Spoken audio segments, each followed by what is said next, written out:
Good afternoon, Change Pointers. Mike Pelzer coming to you here from my office on Friday afternoon. We're talking about the Tower of Babel this week, but as is our tradition in Change Point, we will be doing Serving Sunday, the first Sunday of the month. So we will be hanging out with some kids and some other areas that we serve. But in light of that, I just want to touch on a couple of key things that we will miss in Life Group, but I wanted to get to you via this delivery method instead. So buckle up, I'll try to be quick, but hopefully a few nuggets of information that will be useful in the Tower of Babel. Now, hopefully you read the work this week, the word this week, and it's been in Genesis, and then we jumped over to Acts, and then back to Proverbs and to Psalms. And it's kind of a couple of interesting things that I want us to think about or be reminded of as we analyze the words that came to us this week. And the first thing I want us to think about a little bit is this concept of name. And what does it mean to have a name, to recognize someone's name, to have a name that is noteworthy? Because really name is kind of a key component of what happens here in Genesis, especially chapter 10. Now, a lot of us, we've got a bunch of kids, right? So everybody's had to name every child that was been born, and we've all got different strategies as to how we determine what a name is going to be. For Jamie and I, it was really important that the names that we chose for our children had a familial meaning, and Jackson Thomas is the oldest, and Jackson was my grandfather, and Thomas is my dad, as well as my middle name, and so two men that I deeply respected, and for a long time in my life, I always thought if I had a son, I'd like to name him Jackson Thomas, and sure enough I was able to do that. Andrew James, I have a brother with the middle name Andrew, and then Jamie's dad is James, and so that was a real family connection there. And then for Aubrey Marie, Jamie's grandfather, excuse me, was Aubrey. He never exactly liked it for a boy's name, but we thought it was a great name. And then Marie is both her middle name and her mom's middle name, and part of naming that was certainly in honor of those who we love, but I think it also gave us as parents, and will continue to give us, a foundation for teaching them. Jack, you have a name that is important. You have a name, and these are the people you have been named after, and here's the reason why. Here are the characteristics, the attributes. Andrew, here's what Grandpa Moeller has done and why we wanted to name you after him, and why you can strive to be something of the man that he is, and the same thing for Aubrey. And so there's just something unique about names, and that was our own strategy as far as naming is concerned, and other people choose a variety of reasons. But for one reason or another, the names that we have and the names that we give our children are important to us. And we'll see in this passage where name becomes kind of a key component of what's happening. One quick thing in my world is we all like to have our name recognized, and I remember growing up I was a pretty competitive golfer, and my grandma Pelzer would always check the box score in the newspaper to see if I had won a tournament or won a match or whatever. Every time I did, she'd cut it out and give it to me, and then she would pay me $5 as well. That was just kind of her way of rewarding me for having my name recognized, and something probably of the Pelzer name was recognized, and so I'm sure that brought a little bit of pride to her. But just that recognition was important, and of course we all like to be recognized for our name. It's interesting in this story, though, that one of Noah's sons, named Shem, in the original language actually means name.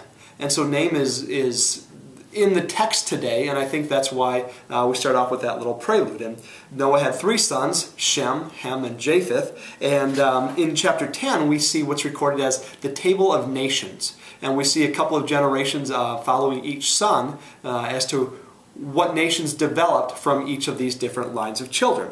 And so Japheth had 7 sons, and what we find out is that they settled kind of in the European areas, and also some in the Asian countries that we know today. Ham had 4 sons and was kind of in more southwest Asia, a little bit of Africa, kind of northern Africa, and Canaan, or what's modern Israel today.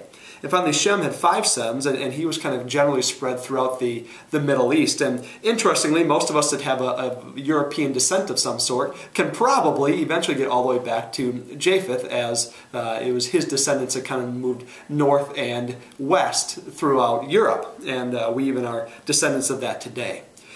There's also an interesting thing that happens here in that we get this table of nations in chapter 10, but then to start chapter 11, we see that everybody is living in one spot.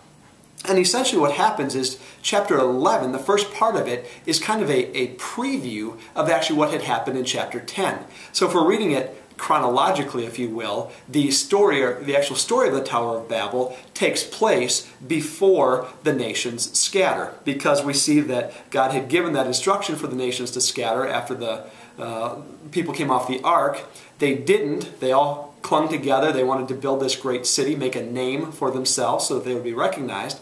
And then from there, God changed their languages and such, and they were kind of forced to spread throughout the land. And so it can be a little bit confusing sometimes where you read, wait, I thought there were all these nations, but then in chapter 11, all of a sudden we have the story of the Tower of Babel. Understanding chronologically 11 happens before 10 is a really helpful piece of the puzzle. So perhaps you may or may not have caught that this week, but I wanted to give you that info. I think it's probably pretty helpful. And in the actual story of the Tower of Babel, there were really kind of two mistakes, if you will, that the people had made. The first, and they're kind of tied together, but the first is they wanted to make a name for themselves. They wanted to be great. They wanted to be the pinnacle of civilization, if you will. And so there was a function of, hey, we want this for ourselves. And related to that, of course, was their disobedience in that they did not scatter as God had told them to. They stayed in kind of one little location. And what we see there is, again, this pattern of disobedience, not obeying God's commands, not obeying God's instructions. And so not only did they not scatter, but it also became about them again. Hey, we're going to be great. Not that we're going to obey God, but that, hey, it's all about us. Look at us. Let's see what we can do. Let's make a name for ourselves. And so these two kind of pieces of the act of disobedience really triggered the one result, which is we're not going to scatter, we are going to stay here, and we're going to try to make ourselves great. And so that was really the pattern of disobedience in the Tower of Babel. And I think we see that today. We still use that phrase, making a name for himself. Sometimes we use it in the world of athletics. A new player comes onto the scene, whether it's in college or in the pros, and he's making a name for himself, or somebody in politics is making a name for themselves, or in business or in education or whatever it might be. It's kind of a reference that we use for someone who's very self-motivated, who's out there in the public eye. That's not necessarily a bad thing, making a name for yourself. Again, it depends on the motivation behind it. We're seeking prominence or being well known or some sort of achievement is kind of the negative component of striving after a great name. We see this plenty of different ways in our culture today. People trying to make a name for themselves in the reality TV shows, or trying to get our 10 minutes of fame, whether it's through some crazy show, or being terrible on American Idol, or being great on American Idol, or whatever it might be. There's always people striving to make a name for themselves, to be known by someone else, to have prominence, to have a position of authority, of respect, of even just being kind of well known off the top of our head. And so I don't think it was just an issue or a problem for the people in Genesis 10 and 11. I think it trickles down to our day without any challenge. We see that very obviously. And kind of the root cause here is pride, right? We know that. And I think that passage in Proverbs chapter 11 really was a great contrast between what happens to the holy or the righteous and what happens to the proud. And so each verse almost was going back and forth, back and forth. Here's what happens to the righteous, here's what happens to the proud. Here's what happens to the proud, here's what happens to the righteous. And so there's this juxtaposition back and forth, kind of contrasting two different lifestyles, two different approaches to pride and humility, and how those were contrasted I thought was very powerful in the book of Proverbs. And then of course in the Psalm chapter 15 as well, it didn't so much have the negative of pride, but it had the positive of humility and following God's will and instruction for our lives. And so I thought that those were stories that or passages you don't necessarily associate with the Tower of Babel or Pentecost in Acts chapter 2. And yet I think in some ways they're really conveying a very similar point, just in a different style of literature, more of a poetic style than maybe a narrative style or a historical style. And I think that's pretty important. And so in the Tower of Babel, I think there's a couple of things we can learn, or lessons we can learn about pride that perhaps we can apply to our own lives today. And there's different ways that we demonstrate pride, and one of those is in what we tell others about ourselves, about our accomplishments. And in conversation, is it all about me and my accomplishments and what I've done and what I'm doing? Or do we converse about you? Do we ask questions? Do we engage in other people's world? And honestly, that's a big struggle for me. I like to tell, and I like to talk, and I like to be excited about what's going on in my life or my ministry or my church or my family, and yet I've got to be very careful about that because sometimes my own personal motivations are prideful. Or even if they're pure, on occasion when that happens, it can still come across as proud or haughty or arrogant. And so I think that was a real conviction for me this week is as I talk, A, how much of it is about myself, and B, when I am talking about myself, what's my motivation? I think those are really convicting questions for me this week. We also see pride in stuff that we're dissatisfied about. I'm dissatisfied in a job or in my appearance or in my work or in my friendships or in the car that I drive or the house that I live in or whatever else. And that's an area of pride too, because what it's saying is I'm better than that and I deserve better and I'm more important or whatever it might be. By being dissatisfied with what we have in an unhealthy way, it's saying that we deserve something better, and certainly there's pride is at the root of that. And finally, and related to being dissatisfied with what I have is this desire to feel like I should expect more in my life. I deserve better. Just because I'm me, I should get that promotion, that privilege, that car, that opportunity, that speaking engagement, that raise, whatever it might be. And so it's a function of dissatisfied with this, but also I certainly deserve that. And so we see pride creep into our lives in that way as well. Pride's everywhere. Pride's everywhere. And there's this great quote, Thomas à Kempis. I believe he was an Englishman somewhere about 600 years ago. And if you listen to this quote, I think it's pretty profound. So let me read it for you. It says, "Do not be ashamed, do not be ashamed to serve others for the love of Jesus Christ and to seem poor in this world. Do not be self-sufficient, but place your trust in God. Do what lies in your power, and God will aid your goodwill.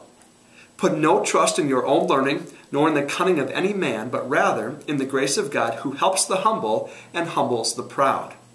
If you have wealth, do not glory in it, nor in friends because they are powerful, but in God who gives all things and who desires above all to give himself. Do not boast of personal stature or physical beauty, qualities which are marred and destroyed by a little sickness. Do not take pride in your talent or ability, lest you displease God to whom belongs all the natural gifts that you have.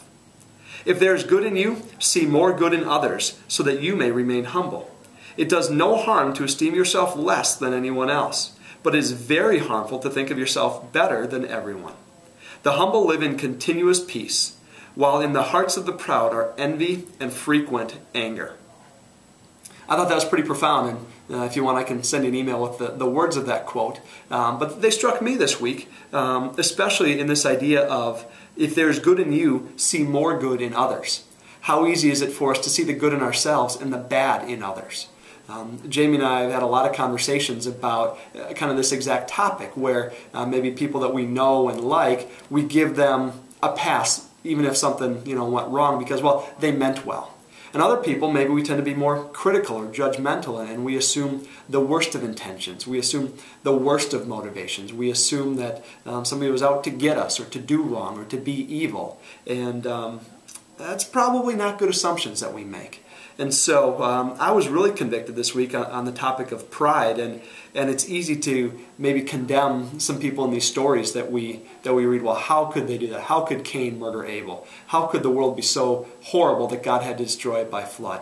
How could the people after the flood, just coming out of this great time where God had saved the human race, how could they disobey and not spread around and scatter and multiply?